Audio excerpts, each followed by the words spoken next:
भारत बुर्ज खलीफा का वजन सिर्फ 5 लाख टन है। नीचे एक रहस्यमयी तहखाना है, हाइड्रोलिक लिफ्ट की तरह इस्तेमाल किया। सोचते रहे कि यह अधूरा क्यों छूट गया था। प्राचीन मिस्र के लोग मानते थे कि उन्हें हर 3 मिनट में एक भारी पत्थर को उसकी सही जगह पर रखा है। यह गीजा का महान पिरामिड है। करीब 4500 साल पहले बना यह ढांचा सिर्फ एक इमारत नहीं है, यह एक अनसुलझा राज है जिसे पिछले 100 सालों से दुनिया से छिपाया गया, या शायद हम इसे कभी समझ ही नहीं पाए। हमें हमेशा से बताया गया कि इसे हजारों लाचार गुलामों ने कोरे खाकर बनाया था, या फिर कुछ लोग यह भी दावा करते हैं कि इसे परग्रहियों यानी एलियंस ने आसमान से आकर खड़ा किया। लेकिन सच्चाई इन सब कहानियों से कहीं ज्यादा खौफनाक और हैरान करने वाली है। आज हम उस राज से पर्दा उठाएंगे जो इन भारी पत्थरों के बीच दफन है। एक ऐसा सच जो आपको यह सोचने पर मजबूर कर देगा कि हमारे पूर्वज हमसे कहीं ज्यादा बुद्धिमान और ताकतवर थे। गीजा का यह पिरामिड 147 मीटर ऊंचा है। यह करीब 4000 सालों तक दुनिया की सबसे ऊंची इमारत रहा है। इसमें 20 लाख से भी ज्यादा चूना पत्थर और सैंडस्टोन लगे हैं। हर एक पत्थर का वजन आज की एक कार से भी ज्यादा है। कुछ पत्थर तो 80 टन तक भारी हैं। कुल मिलाकर इस पिरामिड का वजन करीब 60 लाख टन है। जरा सोचिए और तुलना कीजिए। आज की सबसे ऊंची इमारत बुर्ज खलीफा का वजन सिर्फ 5 लाख टन है। 60 लाख टन के इस पहाड़ को बनाने वाले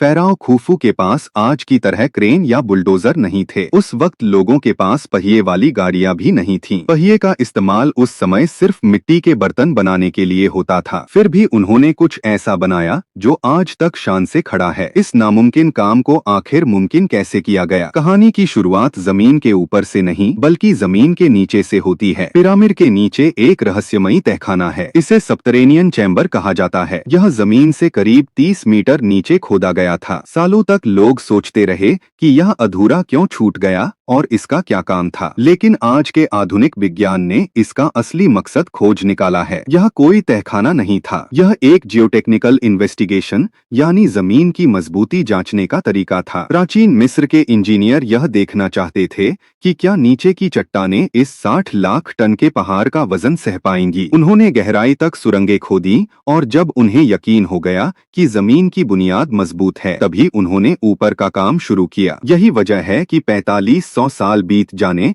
और कई खौफनाक भूकंप आने के बाद भी यह पिरामिड आज तक अपनी जगह से नहीं हिला है। 3री सदी ईसा पूर्व में बना अलेक्जेंड्रिया का लाइट हाउस भूकंपों की वजह से 1500 सालों में ही गिर गया था, लेकिन पिरामिड आज भी खड़ा है। इसके बाद सबसे बड़ी चुनौती थी पत्थरों को काटना। उस दौर में लोहे या स्टील के औजार नहीं होते थे, उनके पास सिर्फ तांबे के औजार थे। इतने कठोर ग्रेनाइट और चूना पत्थर को तांबे से काटना नामुमकिन सा लगता है, लेकिन उन्होंने दिमाग का इस्तेमाल किया। उन्होंने पत्थरों को तोड़ने के लिए डोलराइट नाम के एक बेहद कठोर पत्थर का इस्तेमाल किया। वे चट्टानों में सुराख करते और उनमें लकड़ी के टुकड़े फंसा देते थे। फिर उन लकड़ियों पर पानी डाला जाता था। लकड़ी पानी सोखकर फूल जाती थी और अंदर से इतना दबाव पैदा होता था कि चट्टानें अपने आप टूट जाती थीं। पत्थर तो कट गए, लेकिन उन्हें लाया कैसे गया? बेहतरीन चूना पत्थर पिरामिड से 8 मील दूर नील नदी के दूसरी तरफ टूरा नाम की जगह पर था। 80 लाख टन पत्थर को बिना पहिए के नदी पार कैसे कराया गया? इसका जवाब हमें नील नदी के पानी में ही मिलता है। प्राचीन मिस्र के लोगों ने नदी के पानी को मोड़कर नहरें बनाई। जब बारिश के मौसम में नील नदी में बाढ़ आती थी तो पानी का स्तर 7 मीटर तक बढ़ जाता था। उन्होंने इस बाढ़ के पानी को एक विशाल हाइड्रोलिक लिफ्ट की तरह इस्तेमाल किया। पानी के जहाजों और राफ्ट पर भारी पत्थर लादकर वे सीधे कंस्ट्रक्शन साइट तक पहुंच जाते थे। लेकिन नदी से पिरामिड की जगह तक पत्थर को जमीन पर कैसे खींचा गया? यहीं पर 100 साल पुराना वह झूठ टूटता है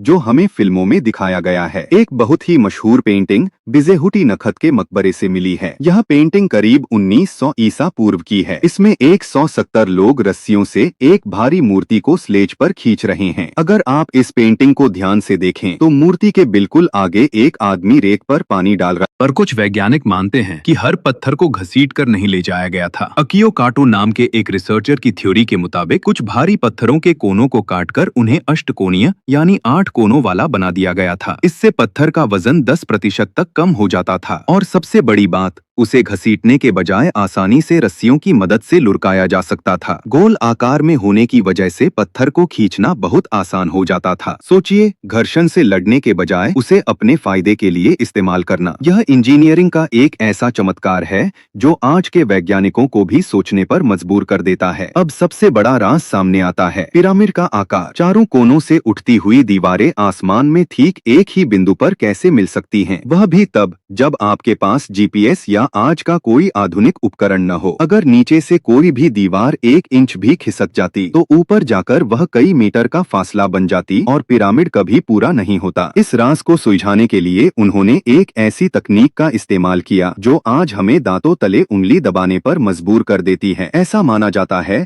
कि उन्होंने पिरामिड के बीचों बीच एक खाली चिमनी जैसी जगह छोड़ दी थी। इसे सेंट्रल वेल यानी मुख्य कुआं कहा जाता है। इस खाली जगह में उन्होंने लकड़ी का एक फ्रेम लगाया और एक धागे से लटकता हुआ वजन यानी प्लम लाइन का इस्तेमाल किया। गुरुत्वाकर्षण की मदद से यह धागा एकदम सीधा नीचे जाता था। इसी सीधे धागे को केंद्र मानकर उन्होंने पत्थरों की हर परत को मापा। इस तरह उन्होंने आसमान में उस एक बिंदु को खोज निकाला जहां पिरामिड का शिखर होना था। यही वजह है कि पिरामिड के अंदर बने राजा और रानी के कमरे इस मुख्य केंद्र से करीब 7 मीटर पूर्व की तरफ खिसककर बनाए गए हैं। उन्होंने जानबूझकर कमरों को किनारे किया ताकि उस बीच वाले कुएं की जगह खाली रह सके और पिरामिड सीधा बन सके। पर पत्थरों को इतने ऊपर तक चढ़ाया कैसे गया? कुछ इतिहासकार मानते हैं कि उन्होंने रैंप यानी ढलान वाले रास्ते बनाए थे। 2015 में आर्कियोलॉजिस्ट्स की एक टीम को 4500 साल पुराना एक लकड़ी का रैंप मिला भी है। उन्होंने ढलान के दोनों तरफ लकड़ी के खंभे लगाए और रस्सियों को उन खंभों के चारों ओर घुमाकर पत्थरों को ऊपर खींचा। एक और थ्योरी यह है कि उन्होंने लकड़ी के खास तरह के पुली सिस्टम और लिफ्ट का इस्तेमाल किया। प्राचीन यूनानी इतिहासकार हेरोडोटस ने अपनी किताब में लिखा था कि पिरामिड बनाने वालों ने लकड़ी के छोटे टुकड़ों से बनी मशीनों का इस्तेमाल किया था। आज की रिसर्च बताती है कि उन्होंने पिरामिड के अंदर की खाली जगहों पर रस्सियों और लकड़ी की मदद से एक ऐसा मैकेनिज्म तैयार किया था जिससे भारी पत्थर आसानी से ऊपर खींचे जा सकते थे। एक पत्थर नीचे जाता तो दूसरा काउंटरवेट की तरह ऊपर आता। यह बिल्कुल आज के किसी आधुनिक एस्केलेटर या लिफ्ट की तरह काम करता था। एक के बाद एक परत बनती गई और हर परत के साथ यह मशीनें ऊपर जाती गईं। पिरामिड का डिजाइन अपने आप में एक खगोलीय और गणितीय चमत्कार है। इसके चारों कोने बिल्कुल सटीक रूप से उत्तर, दक्षिण, पूर्व और पश्चिम दिशाओं की तरफ इशारा करते हैं। इनमें सिर्फ 1 डिग्री के 15वें हिस्से के बराबर की गलती है। उस वक्त कोई कंपास नहीं था। उन्होंने यह कैसे किया? बहुत से लोग मानते हैं कि उन्होंने ऑटम इक्विनॉक्स यानी उस दिन का इस्तेमाल किया जब दिन और रात बराबर होते हैं। उस दिन सूरज की परछाई एकदम सीधी रेखा में पूर्व और पश्चिम की ओर पड़ती है। या फिर उन्होंने आसमान के तारों का सहारा लिया। कुछ लोगों ने यह भी दावा किया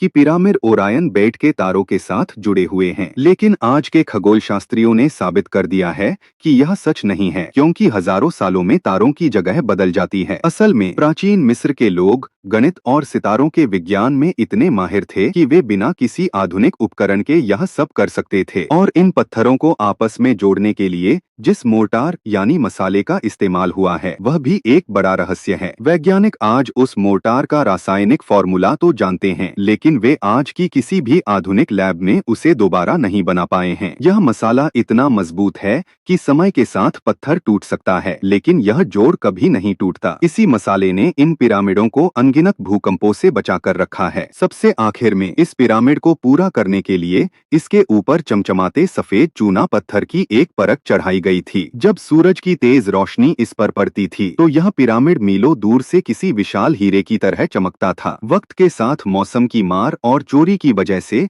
वह सफेद परत तो खत्म हो गई, लेकिन पिरामिड का मुख्य ढांचा आज भी शान से खड़ा है। कुछ अजीबोगरीब थ्योरी देने वालों ने दावा किया कि पिरामिड कोई मकबरा नहीं बल्कि अनाज रखने का गोदाम था। एक अमेरिकी राजनेता बेन कार्सन ने तो यहाँ तक कह दिया था कि इसे अनाज के लिए बनाया गया था। कुछ लोग कहते हैं कि यह बिजली बनाने वाला कोई पावर प्लांट था और मिस्र के लोगों के पास लाइट बल्ब थे, लेकिन यह सब बेबुनियाद बातें हैं। आर्कियोलॉजिस्ट्स को पिरामिड के अंदर से खुफू का खाली ताबूत मिला है। यह साबित करता है कि यह एक मकबरा ही था जिसे राजा के मरने के बाद के सफर के लिए बनाया गया था। प्राचीन मिस्र के लोग मानते थे कि मरने के बाद आत्मा का सफर जारी रहता है। वे इस सफर के लिए खजाना, खाना और जरूरी चीजें मकबरे में रखते थे। यह सारा खजाना हजारों साल पहले ही लूटा जा चुका था। अब हम उस सबसे बड़े झूठ पर आते हैं जो पिछले 100 सालों से हमें इतिहास की किताबों और हॉलीवुड फिल्मों में दिखाया गया। हमें बताया गया कि इस पिरामिड को हजारों लाचार गुलामों ने बनाया था। यूनानी इतिहासकार हेरोडोटस ने भी यही लिखा था, लेकिन सच्चाई इसके बिल्कुल उलट है। आज आर्कियोलॉजिस्ट्स ने पिरामिड के पास एक पूरा शहर खोज निकाला है। मार्क लेहनर जैसे वैज्ञानिकों ने 46 साल तक इस जगह की खुदाई की है। यह उन मजदूरों का शहर था जिन्होंने इस अजूबे को बनाया। वे गुलाम नहीं थे, वे बेहद कुशल और आजाद नागरिक थे। उन्हें बेहतरीन खाना दिया जाता था। रिसर्च से पता चला है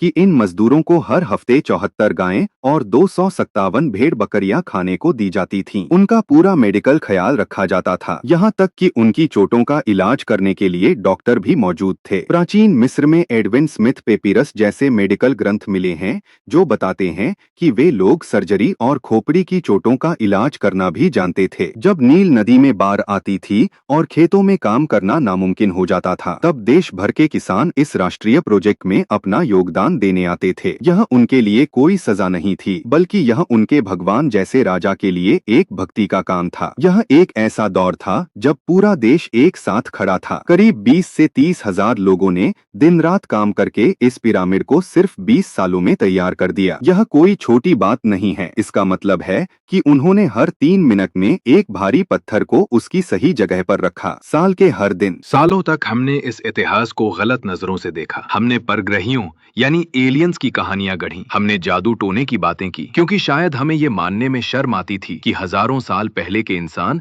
हमसे ज्यादा कुशल, संगठित और वैज्ञानिक सोच वाले हो सकते हैं। आज आधुनिक तकनीक, एक्सरे और सैटेलाइट की मदद से जमीन के नीचे छिपे राज खुल रहे हैं। हम जान पाए हैं कि वे कोई परग्रही नहीं थे, वे हमारी तरह इंसान थे। गीजा का महान पिरामिड एलियंस का काम नहीं है, न ही यह गुलामों की चीखों और आंसुओं से बना है। यह इंसानी जज्बे, विज्ञान, बेहतरीन इंजीनियरिंग और अटूट विश्वास का दुनिया में सबसे बड़ा प्रतीक है। यह हमें बताता है कि जब इंसान एक साथ मिलकर कुछ करने की ठान ले तो वह अपने हाथों से भी पहाड़ खड़े कर सकता है। पिरामिड आज भी खामोश हैं, लेकिन उनकी यह खामोशी हमारे लिए एक बहुत बड़ी चेतावनी है। कभी भी अपने अतीत की बुद्धिमानी को कमजोर मत समझना, क्योंकि जो राज आज भी इस रेगिस्तान की रेत में दफन हैं, वे हमें हमारी असली क्षमता याद दिलाने के लिए काफी हैं। इतिहास सिर्फ पत्थरों में नहीं लिखा जाता, वह इंसानी इरादों की नींव पर खड़ा होता है, और यह वो सच है जिसे अब कोई रेत का तूफान नहीं छिपा सकता। दोस्तों, अगर आपको ये वीडियो थोड़ा भी पसंद आया हो तो एक लाइक करें और कमेंट में बताएं कि कौन सा हिस्सा आपको पसंद आया।